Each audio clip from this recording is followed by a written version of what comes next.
Hello, I'm William Michael of the Classical Liberal Arts Academy, and in this video, I'd like to provide students with some help working through Chapter 3 of Aristotle's work on interpretation as they get through it the first time.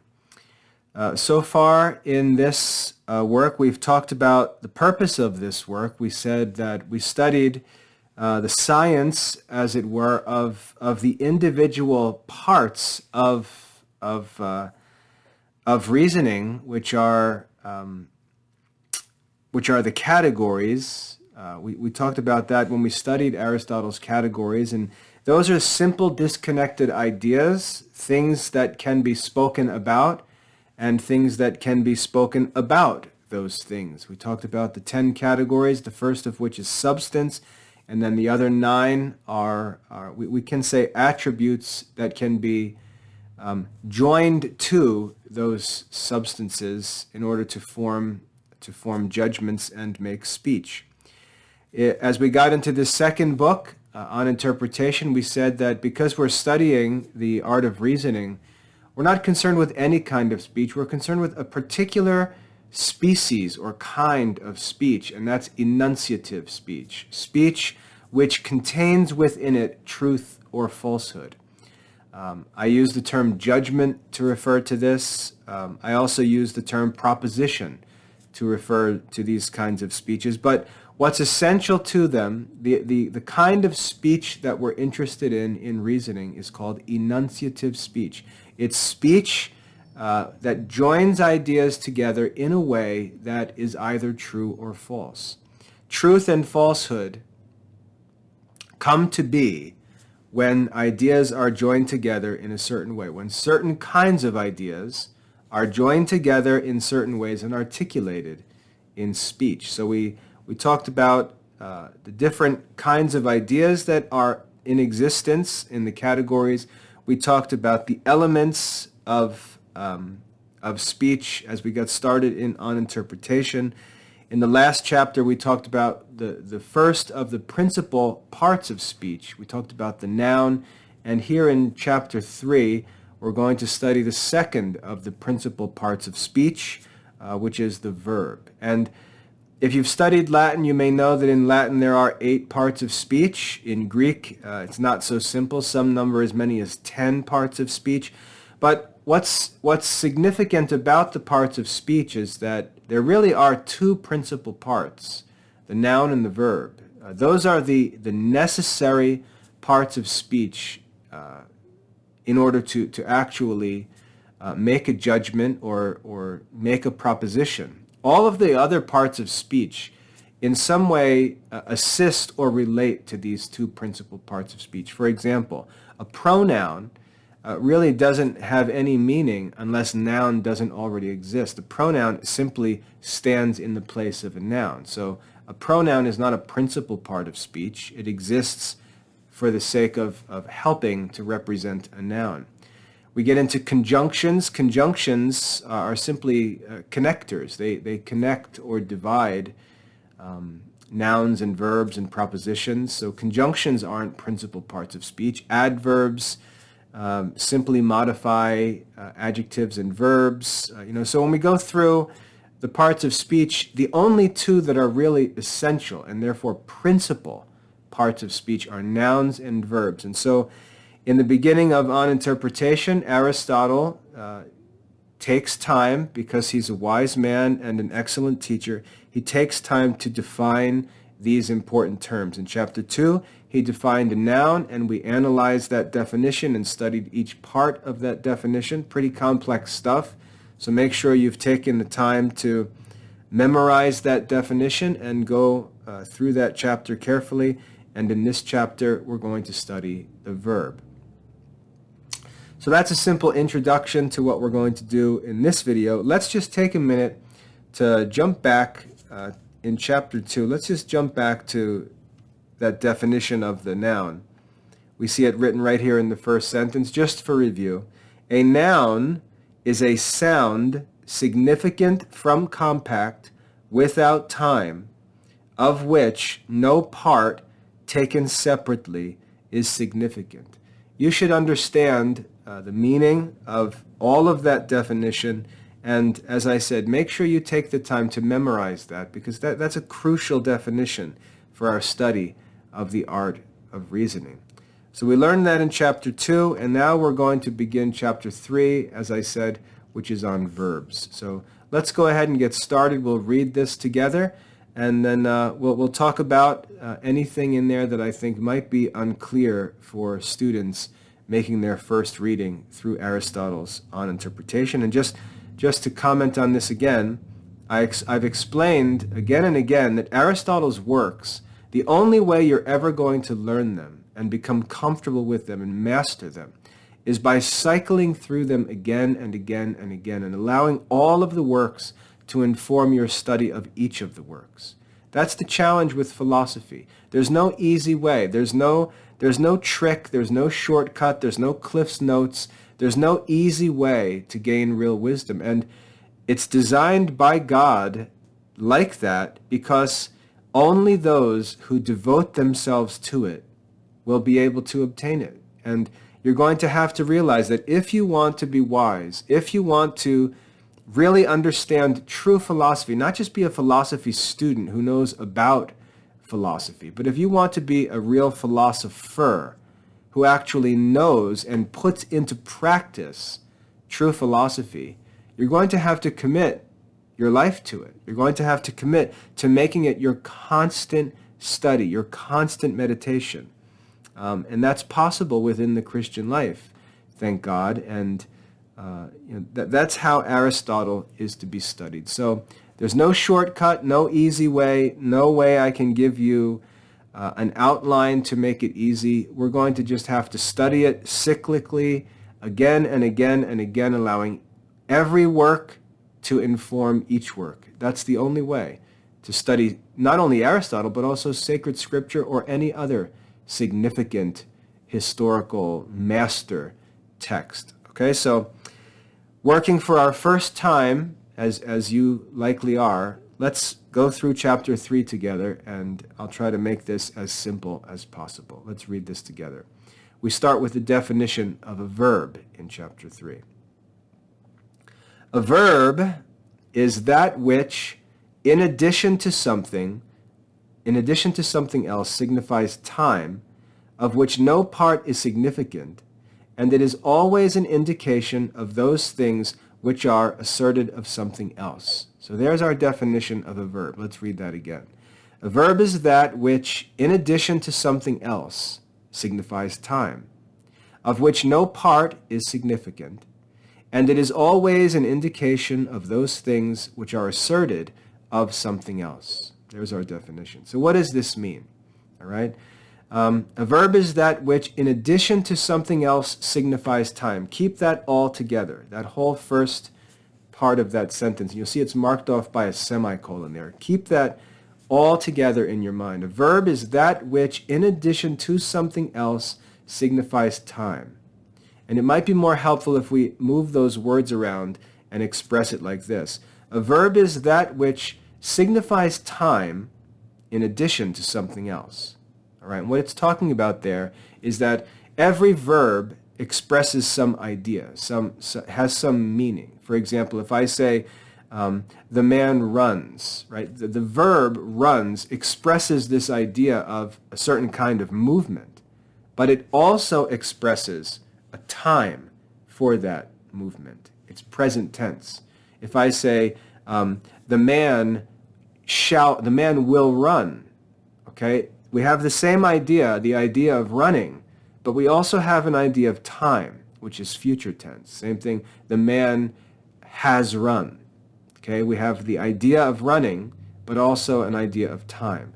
So that's what it means when it says a verb is that which signifies time. That's the essential quality of a verb. It signifies time. A verb is that which signifies time in addition to something else. That something else is the simple notion or meaning expressed by the verb. So keep that first part up to the semicolon together in your mind. It's pretty simple to understand. A verb is that which, in addition to something else, in addition to its basic meaning, also signifies time, of which the verb itself, no part is significant. And we already talked about this when we talked about nouns. The verb itself is not composite. And even if it is composed of different words, they're joined together in a single word, that represents a single idea. So none of the parts of the word are intended to be interpreted separately from the whole word itself. So a verb is a word which, in addition to something else, signifies time, and no part of that word is intended to signify a separate idea, but the verb exists to signify a single idea. It is always an indication of those things which are asserted of something else. And here we're talking about the language of subjects and predicates. The predicate is that which is indicated or asserted of something else, namely the subject. A predicate is that which is asserted of a subject, of something else. Okay, so the verb is always an indication of those things which are asserted of something else. We're asserting something about a subject. All right, so that's our definition of a verb. A verb is that which, in addition to something else, signifies time, of which no part is significant. It's its own word. It represents its own complete idea, simple and separate idea. No part of it is significant. And it is always an indication of those things which are asserted of something else. That's our definition of the verb. Let's continue the reading. But I say that in addition to something else, it signifies time. Thus, for instance, health is a noun, but is well is a verb. It signifies, in addition to being well, you see, in addition to the simple notion of being well, in addition to that, because the noun health also signifies health, the presence of being well. But the verb, in addition to this simple notion, goes beyond the significance of the noun and also expresses a notion of time. It signifies, in addition to being well, that health is now inherent in the subject. Okay, and notice the word now is in italics there. Health is a noun, but is well is a verb. And again, this is a little confusing because it's an English translation, but in the Greek, these words would even appear similar because they're derived from one another, where the translation here uses health for the noun and then uses is well. It would be better if we said is healthy. Okay, so you can see that health and is healthy, they both contain the same idea of health, but the verb adds something to it. It adds a notion of presence. Okay? Health is a noun, but is healthy is a verb, for it signifies, in addition to being healthy, that health is now inherent. That element of time is not communicated in the noun. So that's an explanation of that first part of the definition, which I've already explained. It is always, the verb that is, it is always an indication of those things which are asserted of something else. As, for instance, of those things which are predicated of a subject, or which are in a subject. I already explained that. So that's the explanation of the second part of the definition. Okay, it's expressing, asserting something of a subject, asserting something of something else. Next, I do not call is not well or is not ill verbs. So these are, remember in chapter 2, Aristotle talked about simple negations not being nouns, right? To say, not Socrates is not a name, it's not a noun. He called them indefinite nouns. They're really not names. It's kind of weird to think of a name that doesn't name anything, and that's Aristotle's point. Okay, if it's a name that doesn't actually name anything, then it's really not a name. We'll just make up a name for it. We'll call it an indefinite name. That's what Aristotle explains in chapter 2 on nouns. And here he's saying the same thing about verbs. To say is healthy is a verb, but to say is not healthy, that is not healthy, that's not a verb, because it doesn't assert something about something else. To say it is not well or it is not ill, these are not verbs. They signify time, and they signify something else, this notion of being healthy or being ill. So they satisfy the first part of that definition of a verb that Aristotle just gave us. They signify time in addition to something else, and they are always an indication of something, but a name is not given to this difference. But let us call them indefinite verbs, because they are similarly inherent in what exists, but also in whatever does not exist. And again, we talked about that in chapter 2, that idea. If I say that a certain person is not well, I could be asserting that he is ill. So that would be a positive statement. And we could say, well, is not healthy means is ill. Okay?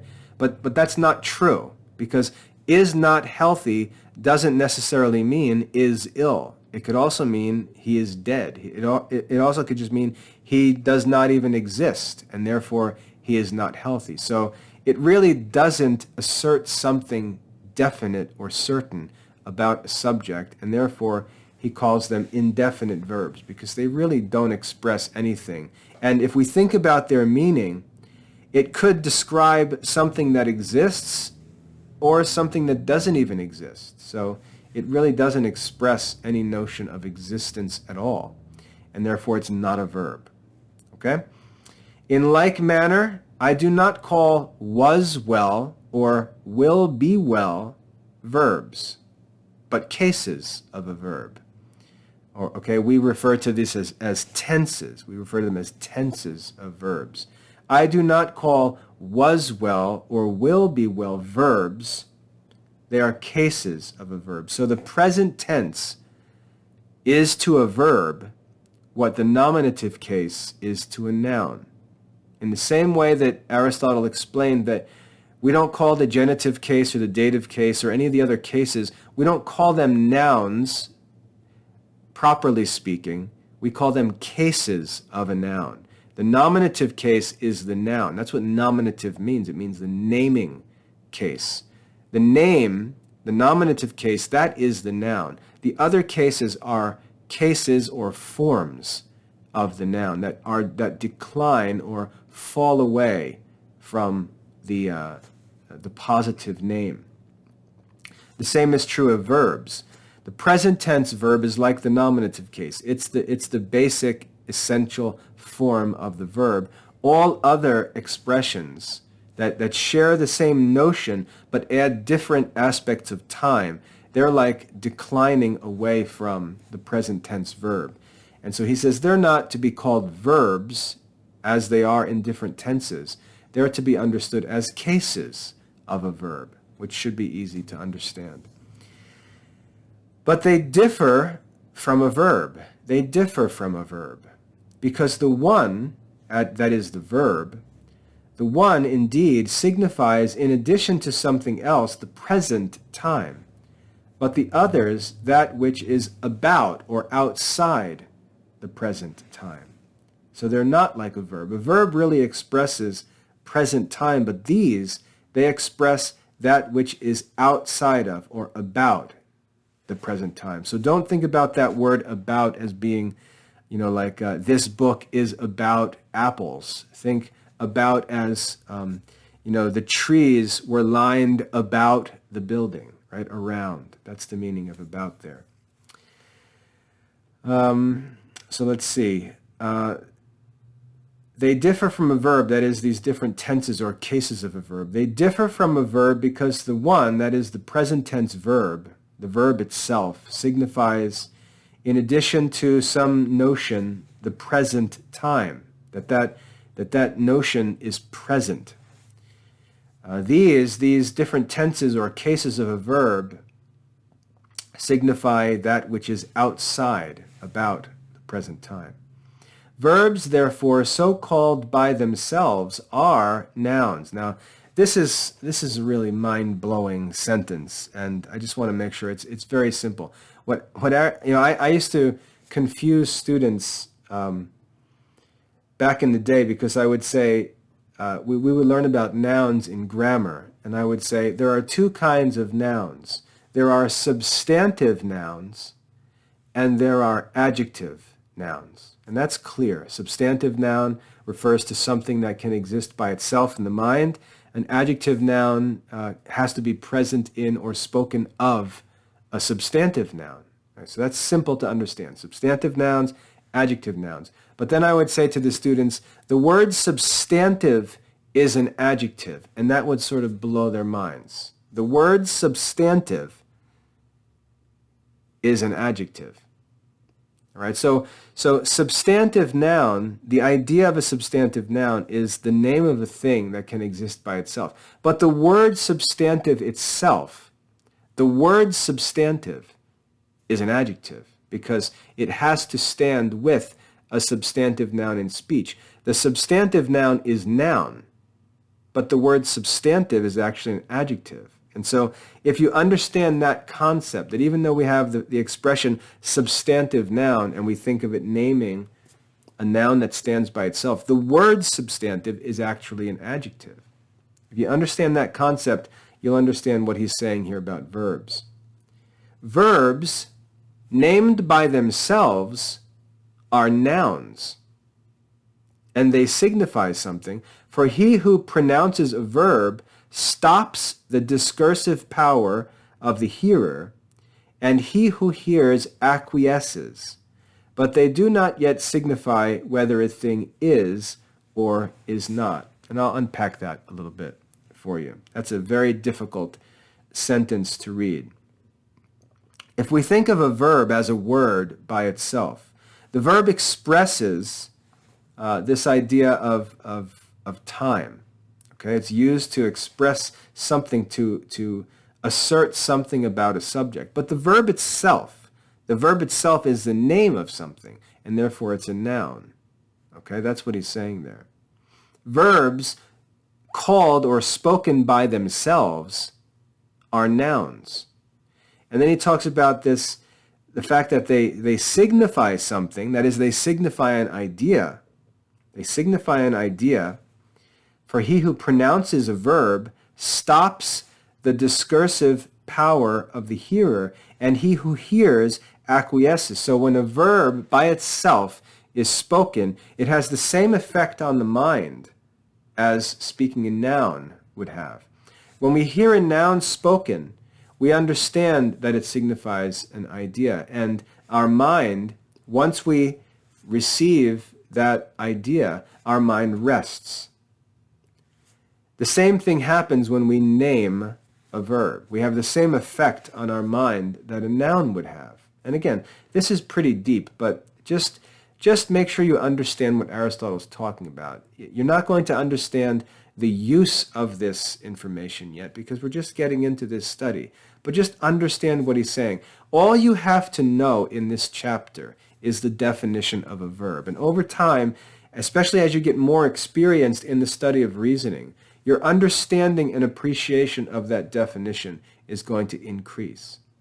You need to memorize the definition of a verb and understand that the explanation of that definition is provided here, which details you'll understand more over time. So just relax. Try to understand as much as you can and realize that you're going to understand more as you move on in this study. Verbs named by themselves are nouns, and they signify something. They signify or they serve as a sign of an idea. For he who pronounces a verb stops the discursive power of the hearer, and he who hears mentally rests as if he's received the communication of a complete idea. He rests just as he would if a noun was spoken. But verbs spoken by themselves Verbs spoken by themselves do not signify whether a thing is or is not. Okay, so it's incomplete speech. It's not enunciative. It cannot be true or false by itself, a verb. It does not signify whether a thing is or is not. So it's a simple part of speech. For neither to be nor not to be is an indication of a thing. Nor if you should say that which is merely being, will it be an indication of anything, for that is nothing. They signify, in addition to something else, a certain composition, without which it is not possible to understand composites. What Aristotle's saying here is very simple. A verb by itself cannot be true or false. It must be joined to something, because after all, it asserts something about something else in the same way. I shouldn't say in the same way. I should say in a comparable way. In a way like how an adjective says something about something else and cannot exist by itself. A verb really can exist by itself as a noun, but when it adds the element of time, it can't exist by itself, can't be understood by the mind. Because it doesn't, well, I should say, it has to have a subject about which it expresses its idea and the time in order for what is said to be true or false. If it's not joined to a subject, then it can't be true or false. A verb has to be connected with a subject to be true or false. Okay? So all that is in chapter 3 is an exposition of the definition that he gives at the beginning of the chapter. And like I said, what's important for you in this chapter is to simply understand the definition of a verb. And this is a working definition of a verb for use in the art of reasoning. Okay? So it doesn't matter what the Webster's dictionary says a verb is. It doesn't matter what the Oxford English Dictionary says a verb is, or what some goofy school grammar book says a verb is. When we talk classical reasoning, Aristotle's telling us, Aristotle established the art of reasoning. He's telling us, you have to understand a verb in this specific way in order to understand what we're going to continue to study on interpretation as we get into the art and science of enunciative speech. You have to understand noun as it was defined in chapter 2. You have to understand verb as it's defined here in chapter 3. The exposition, it's really not that complicated. The language makes it more difficult than it is. And what I recommend is you just compare what's said about a verb to what's said about an adjective. Because I think if you compare them, the ideas that Aristotle is expressing are very clear. What's important for us is that in both cases, in the case of a noun and in the case of a verb, they are neither true or false by themselves. When they're brought together so that the notion of the verb is asserted of the subject that is the noun, when they're brought together, the noun and the verb, when they're brought together, that's where we're going to see in coming chapters that they cause something to happen in the mind. When the noun and the verb come together, they cause an operation of the mind to activate, as it were. And that's judgment. When they come together, our mind sees this connection and judges that this is true or false. That's the act of reason. Okay? But by themselves, they're simple parts of speech. They're not speech themselves. But when joined together, the noun and the verb form speech. And when they're joined in a certain way, in a simple way, they form enunciative speech. And that enunciative speech is the subject of this work on interpretation, because of that enunciative speech, that speech which is a simple combination or separation of ideas in the mind, that leads to truth or falsehood. And that's where reasoning begins. All right, so Aristotle is preparing us for the study of enunciative speech. In order to understand enunciative speech, we have to understand two parts of speech, nouns and verbs, because they are the principal or essential parts of speech. All the rest simply relate to nouns and verbs. But nouns and verbs are the two principal parts of speech. So make sure you have the definition of the noun memorized and understood to a degree at this point. And make sure now in chapter 3 that you have the definition of a verb memorized and understand this explanation of that definition as well as you can, though I think I've explained it as clearly as you need it to be. So that's all for chapter 3, I believe. Let me just make sure. I believe that's all for chapter 3, yeah. And if you look down and get a quick preview, a sneak peek at chapter 4, you see what's happening is we're moving to the sentence. And that's where we're really going to start getting into the content of Aristotle's work on interpretation. So in the categories, we started with simple ideas, substances, and then all of the other categories, quantity, relative, all of those things. We had 10 different categories or kinds of things that can be spoken. The substance, which we can equate with a subject, and then all of the other of the categories. Now on interpretation, we're going to move from those simple and separated ideas to more complex composite ideas which contain truth and falsehood. And this is going to prepare us for the study of analytics, where we start to combine these enunciative speeches or propositions and find that another operation of the mind takes place and leads us to the discovery of new knowledge. And that's the whole point of this art of reasoning. So on interpretation, we're getting to the study of sentences for the sake of the study of reasoning.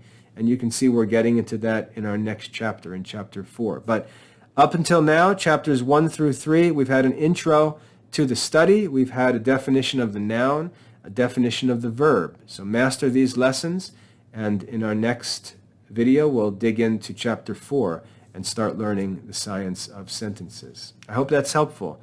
Now it's time for you to go get studying, read the lesson for yourself, complete the lesson assessment, and assuming all goes well, we'll move on to chapter 4 in Aristotle's work on interpretation. God bless.